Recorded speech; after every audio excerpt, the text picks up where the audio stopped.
Star plus का show ये रिश्ता क्या कहलाता है कि अपकमिंग ट्रैक में आने वाले हैं नए ट्विस्ट।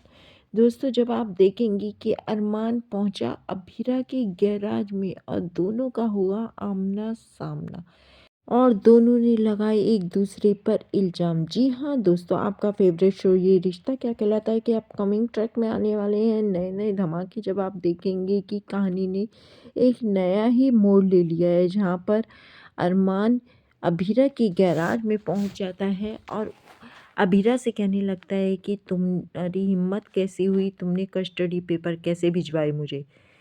तो अभीरा कहती है मैंने भिजवाए या पहले तुमने भिजवाए थे। तो अरमान कहता है इस बारे में मुझे कुछ नहीं पता और मैं ऐसी बेवकूफ़ी वाली बात कभी कर भी नहीं सकता कि मैं तुम्हें कस्टडी पेपर भिजवाता पहले। तब अभीरा कहती है कि मैं तो गई थी अपनी बेटी से मिलने, क्योंकि मेरा जब एक्सीडेंट हुआ था इतना बड़ा तो मैं 15 दिन तक हॉस्पिटल में पड़ी हुई थी और मुझे कुछ नहीं होश था। लेकिन जब 15 दिन के बाद मुझे होश आया तो मैंने देखा तारिक को। तब मैं देखने लगी तो मुझे लगा कि अरे मुझे 15 दिन हॉस्पिटल में ही हो गया और तब मुझे आई मायरा की याद। तो मैं उसी समय पोदार हाउस पहुंची और वहाँ पर विद्या माँ ने मुझे किसी से भी मिलने नहीं दिया। मैंने बहुत हाथ जोड़े विद्या माँ के सामने और कहा कि मुझे है ना एक बार तो मायरा से मिलने दो, मुझे अपनी बेटी से मिलने दो। तब विद्या माँ ने कस्टडी पेपर मेरे हाथ में थमा दिए और कहा ये अरमान ने तुम्हें दिए हैं और तुम यहाँ से चली जाओ फ़ौरन। तब उन पेपरों को देखकर मुझे तुम्हारे ऊपर गुस्सा तो बहुत तेज आया। मैं दुखी भी हुई कि अरमान इतनी बड़ी गलती कर सकता है कि मुझे ही कस्टडी पेपर दे रहा है, जबकि जानता है कि मैं मायरा की माँ हूँ। लेकिन उस समय मैंने बहुत ज़्यादा कहा कि मुझे एक बार तो मिलने दो विद्या मासा से, पर विद्या मासा ने किसी से भी मुझे मिलने नहीं दिया और मुझे वापस ही लौटकर आना पड़ा। तब अरमान अभीरा को खींचकर पोदार हाउस ले जाता है और वहाँ पर सब लोग अभीरा को देखकर हैरान हो जाते हैं और विद्या की पोल खोल देती है अभीरा। सब लोग विद्या और काजल को बहुत बुरी बुरी खरी खोटी सुनाते हैं। इस पर विद्या रोने लगती है फूट फूट कर और कहती है कि मैंने तो इतनी बड़ी गलती कर दी थी, लेकिन मुझे ये नहीं पता था कि अगर अभीरा सच बोल रही है और वह हॉस्पिटल में एडमिट थी। और उधर दोस्तों आप देखेंगे कि मायरा और वाणी का एडमिशन एक ही कॉलेज में होता है, यहाँ तक कि क्लासें भी दोनों की सेम होती हैं।